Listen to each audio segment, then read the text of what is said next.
Welcome to First. I'm Nichelle Poston along with Shirley Min. Mark Eichmann is away this week. Creating a small business is one way to grow the economy. This week, we focus on the pop-up business. The Delaware GOP is hoping it can build on the success shown with Ken Simpler's victory last week. We talked with Charlie Copeland. And we can fly. First experience is at Cab Calloway School for the Arts with a look at their big production. And plus a look at the new season of the Delaware Theater Company. First, your public media news magazine starts now.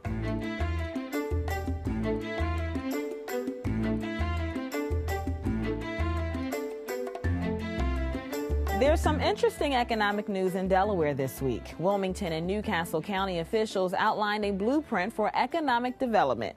There's also news about the old Claymont Steel Plan. We'll update that in a few minutes. But first, pop-up businesses are also a big part of the small business economy. First Look this week introduces us to some of the entrepreneurs who have taken advantage of this situation that allows businesses to benefit from the upcoming holiday season, plus fill vacancies in commercial real estate.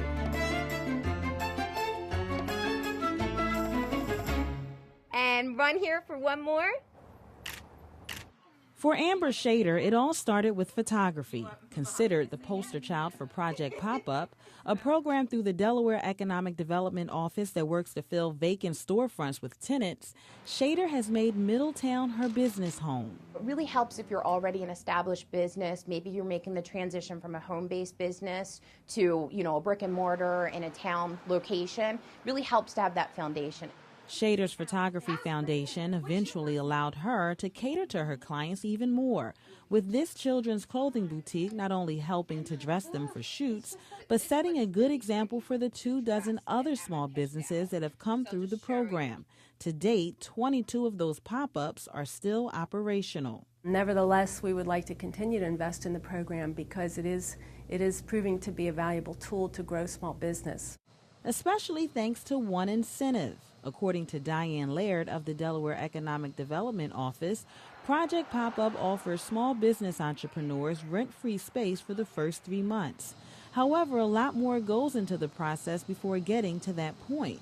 Really, it's a 6-month project. We start in June. We talk with our Main Street towns and also our commercial district affiliate towns, and that's about 20, nearly half in the state, and we ask if they have properties that have been vacant for some time. In Smyrna, a vacancy next to Royal Treatments, Draperies, and Decor allowed the owners here to offer a wider range of gifts to keep shoppers in the area. So the opportunity came available for us to take the spot next door, which we're standing in right now, and we wanted to move the gift items and add cards because we wanted to make it simple for people who, if they wanted to buy a gift, get a card, a gift bag, and be out the door, not have to go 2 or 3 places. Gil, who recently opened Smyrna Cards and Gifts, always had high hopes for her business that opened in 2013, but the fast growth sort of shocked her. When we opened our doors October 1st, I expected probably 2 or 3 years we would be to the point where we are now in 1 year. I was really pleasantly surprised. In fact, in June, I kept telling my husband, I'm so busy, I can't keep up. I need you to come to work in the business with me.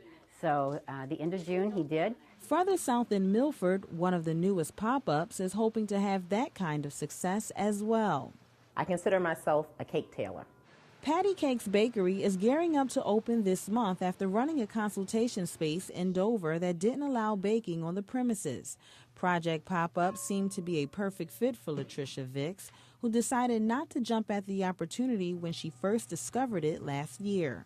But when it came out this year, I said, I think I'm in a good spot. I'm ready to move. I see growth. It's time for me to get into a storefront.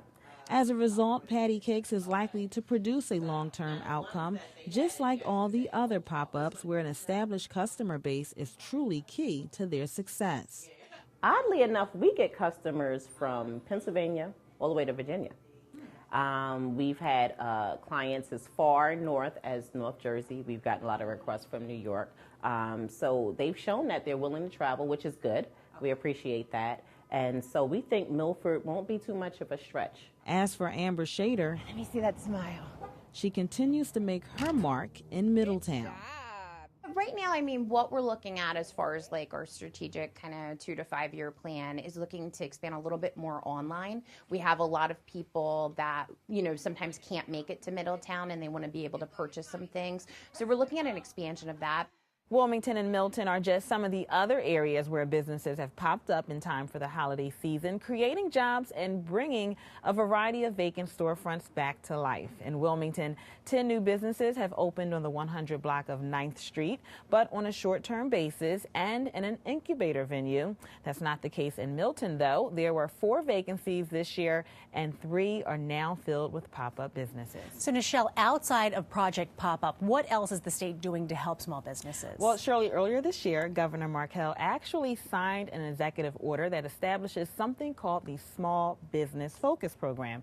It promotes opportunities for a broader range of small businesses in Delaware, including those owned by individuals with disabilities. So where can people learn more about the Small Business Focus Program? For starters, people are encouraged to attend this year's Delaware Small Business Summit, November 18th, at the Dover Downs in Dover, of course. Anyone who's interested can learn more about new opportunities and other small business initiatives offered here in the state as well. All right, thank you so much, Nichelle. Now, at the top of the show, we mentioned some other economic news happening this week.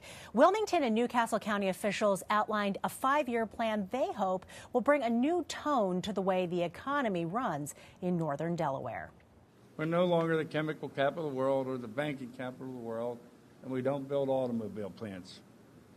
An identification of growth industries of the future, which are likely to define the next decade. A plan to attract and retain growth sector business. Rejuvenate the entrepreneurial spirit that we used to have in the city, in this county. Now, as that plan was outlined, came the news that a St. Louis developer wants to take the old Claymont steel plant, raise it, do an environmental cleanup, and develop the site. Now, that would certainly be good economic news for Delaware. You can read all about these developments on newsworks.org/Delaware. Coming up on First, a vision of Peter Pan that will put all those network versions to shame. Experience the newest version of Peter, John, and Wendy, and we'll celebrate a unique collection of African-American artists now on display at the University of Delaware.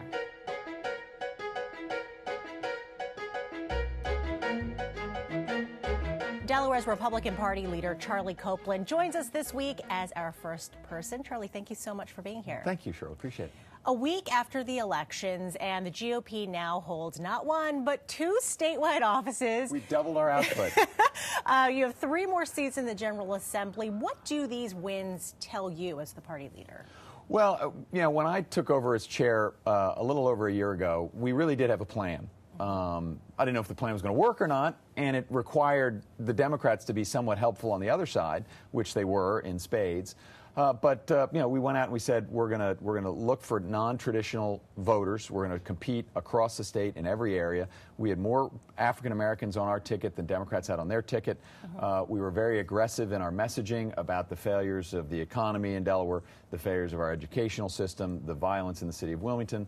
And then the Democrats, frankly, couldn't improve anything, and so they were stuck running on a very, very poor record.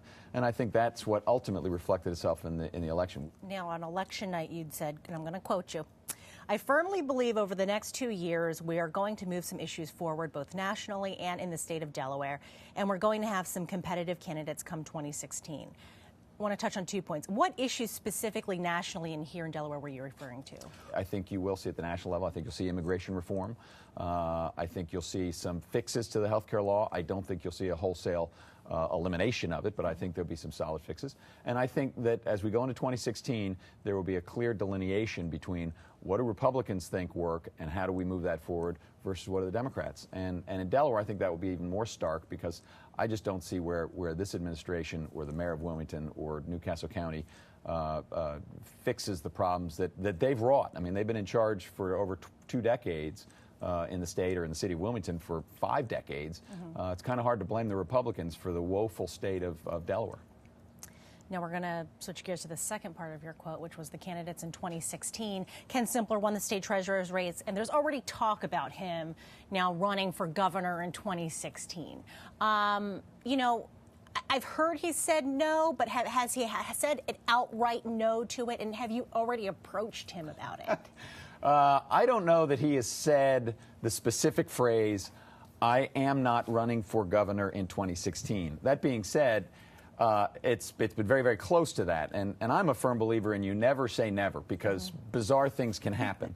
But I would be very, very, very surprised if Ken Simpler ran for governor in 2016, because he really did run saying, look, I'm a finance guy. This is a finance job. We need to get this working. And I think he'd like to build that reputation before he, sort of did what some of the Democrats have done, which is just sort of job search and job hop every 2 years when an election comes up, because they want to try to move up and be the most powerful position. That being said, I think we will have some very strong candidates for governor in 2016, and I'm looking forward to that.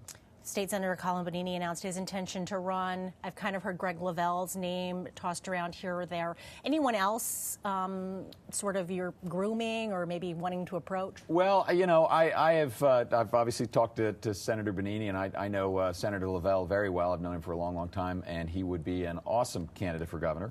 And Colin Bonini is a very strong candidate. We've got a woman who's been running around Sussex for a long time, Lacey Lafferty.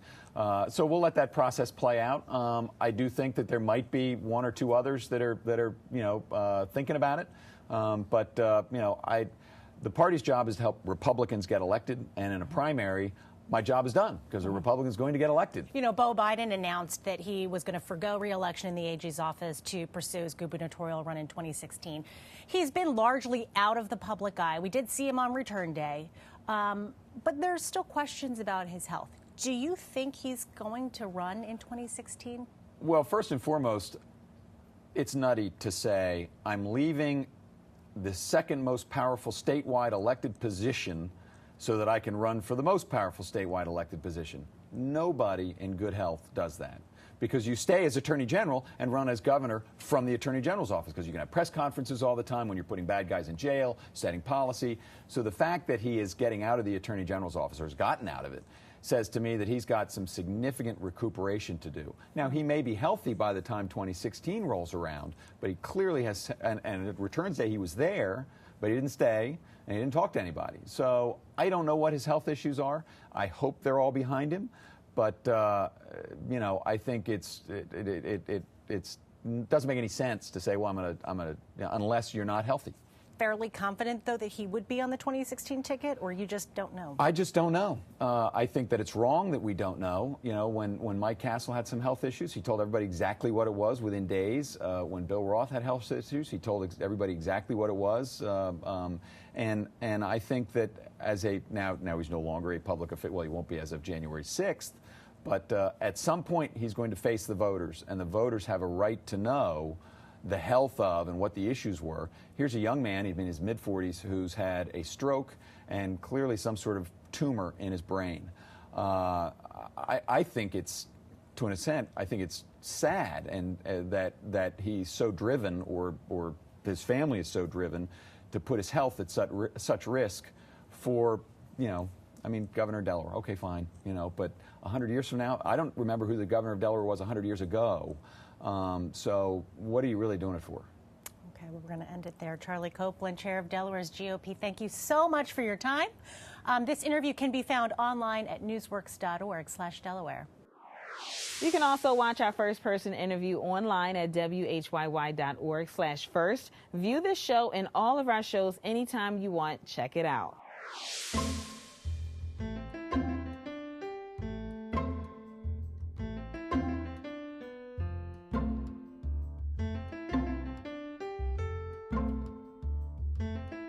One of the major television networks is airing a live production of Peter Pan this fall. But First Experience does that production one better this week. All you have to do is go to Cab Calloway's School for the Arts. The school just finished a multi-million-dollar renovation of its theater. And First goes behind the scenes of Cab's Peter Pan production to show all the theater has to offer.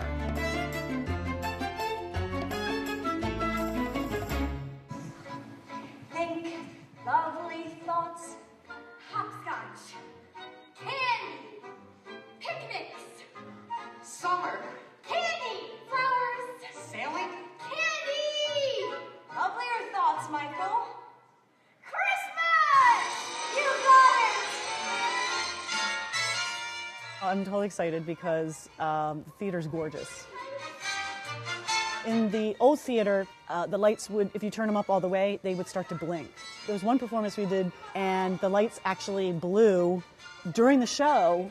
Yeah, it was awful. So hopefully we won't have any of those problems in the new theater.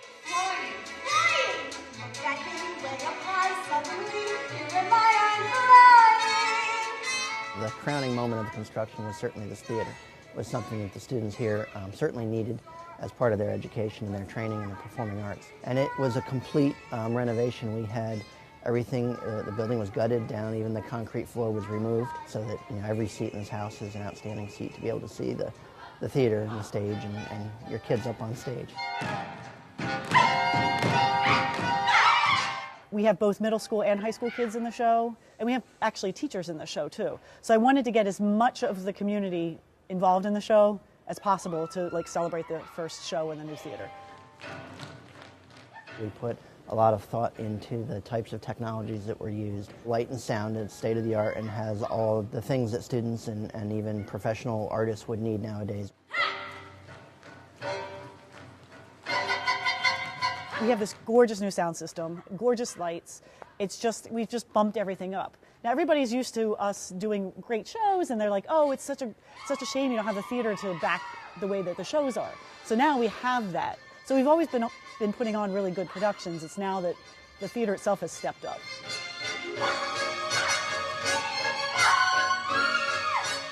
We knew going in that we wanted to do Peter Pan in the new space because we could do so much more than we could in the other theater that we had.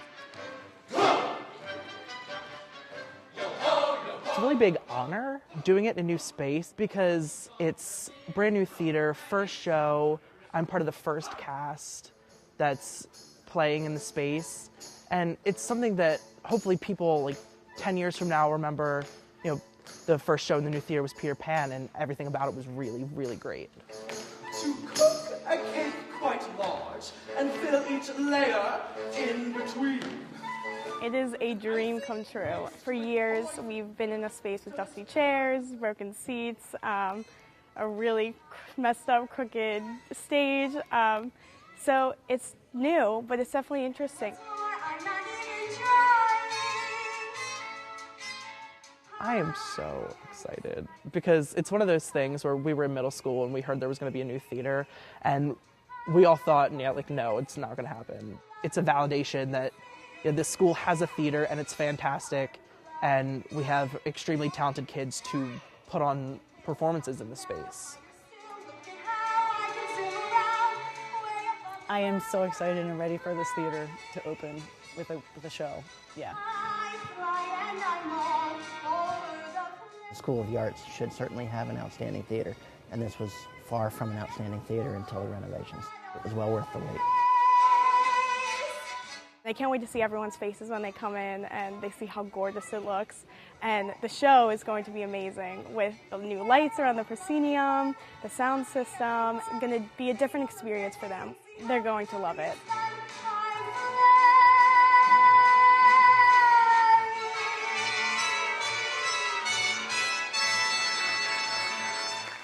You can catch the high-flying adventure of Peter Pan at the Cab Calloway School for the Arts. The show runs through November 23rd. Go to cabcallawayschool.org for more information. A unique exhibit of African-American artists are now on display at the University of Delaware through December 7th. First contributor Karen Smiles is here with the story of renderings. Hi, Karen. Thanks, Nichelle. This exhibit features a part of the Paul R. Jones collection at the university. It's a collection of contemporary artists whose works question, define, and reconsider the historic role of memory in image making.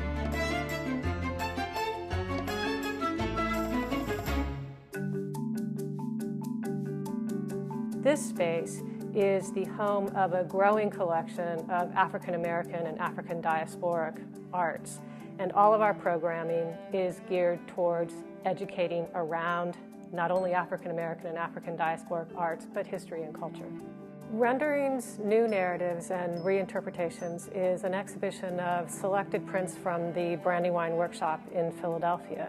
We were delighted because in 2004, the Brandywine Workshop gifted a number of prints to the University of Delaware. We have approximately 180 works on paper, prints from the Brandywine Workshop that we use regularly in our collection. Brandywine came about primarily because of my passion for printmaking. A lot of artists weren't really practicing printmaking. So in order to get artists to move over to printmaking and to experience it, I felt we needed to have a workshop where we could have people like myself collaborating with these artists, giving them the experience. And at the same time, I had a passion for education. We would bring the artists at the very top that we could get. And so we had Roman Beard, we had Sam Gillen, we had Jacob Landau, Jacob Lawrence, Betty Catlett, Ken Nolan, Jules Olitsky. I mean, we had all these artists of the postmodern era that were highly successful. Renderings is the idea when an artist creates something, they render an idea, they put it out there.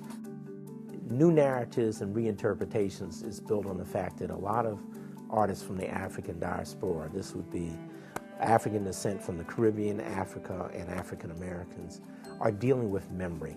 And they're dealing with things from their past that affect their sense of identity.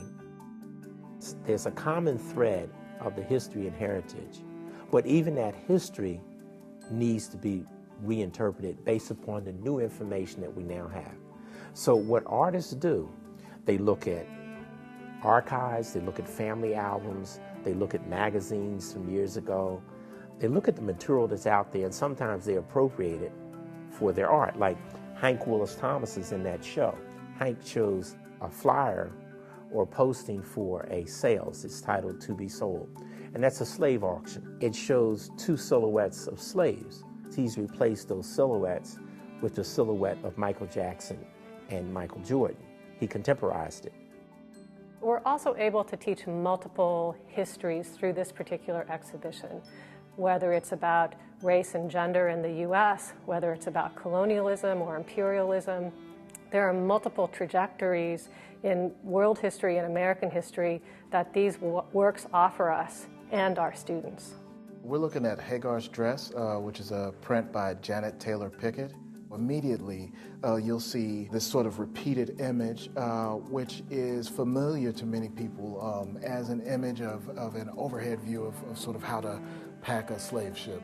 This image is, I think, one of the prime examples of how artists allow us or coax us into looking at how we've treated the human body over the years, not just as the person, but as property.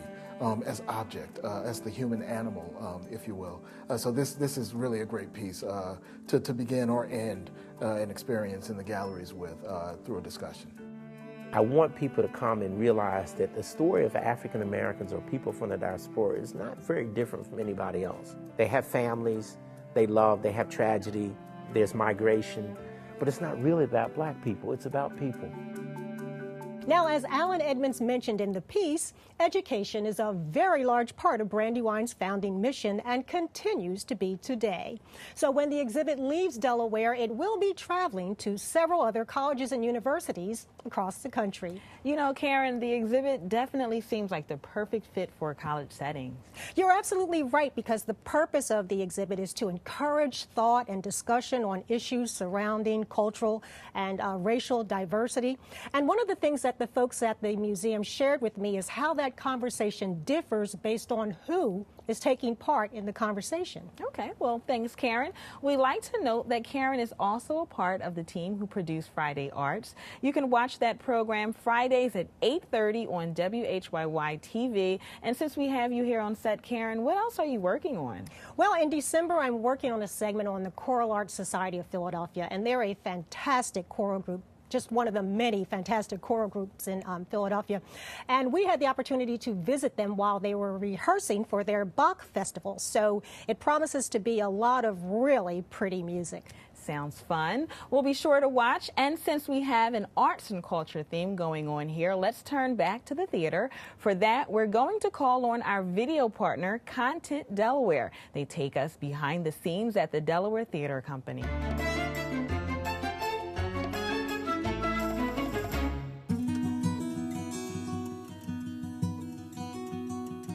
Theater started in primitive ages because of people's need to share stories.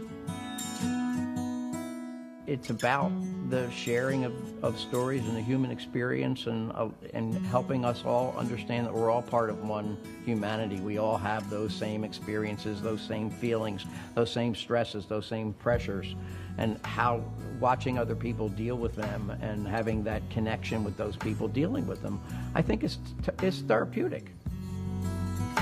You know, I think it's about connection.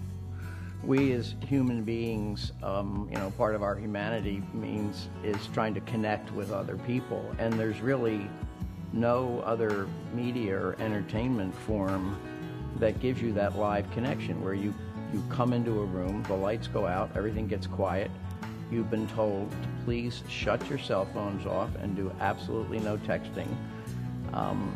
There's a dynamic interaction that goes on with the actors on stage and the audience, and I think that's something that we miss between, you know, now it's too easy to get entertainment on demand, and when you're looking at a 4-inch screen to, you know, to see what it is that's entertaining you, there's just too much detachment. There just isn't that connection that you get in live theater.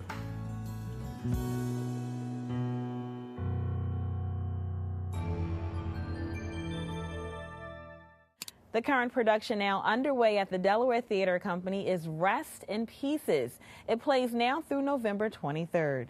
You can read about the play in a piece written by Terry Conway on newsworks.org/Delaware. Also on that page, look for content partners. You can find more videos from Content Delaware there as well. And next week on First, we're going inside the operating room. Sports injuries are a big part of professional sports. Well, they're also a big issue with high school sports, too. The Health and Science Desk introduces us to one athlete who has an amazing perspective as he tries to heal from his injury. Before we go, we have one more piece of video to share with you. This is the image from Return Day that many were looking for. Beau Biden waving to the crowd. He was at the very end of the parade with his son and State Representative Earl Jakes, who has sponsored many pieces of legislation aimed at helping vets. Return Day also featured the usual floats and marching bands. We noticed the U.S. Senate float where we see the winner, Chris Coons, and Andrew Groth of the Green Party. We also saw Brenda Mayrack, who lost the auditor's race. Kevin Wade and Tom Wagner were nowhere in sight. Treasurer-elect Ken Simpler said he could feel the Delaware way in action. It's already started happening. I mean, I saw the governor today already. I've talked to Pete Schwarzkopf. It's a great tradition. I mean, I don't know that any other state has it. It might seem a little awkward to some people, but being here, participating here for the first time, it's not at all. People really are congratulatory. We're a small state. We have to sort of work together, and I think it sets a great tone for ending the campaign season and starting the governing season. It really is what makes Delaware unique, and we're glad that we're able to show everyone. That is First for this week. We thank you for watching. For Karen Smiles, Nichelle Polston, and Mark Eichman, who will be back next week, I'm Shirley Min. Have a great week.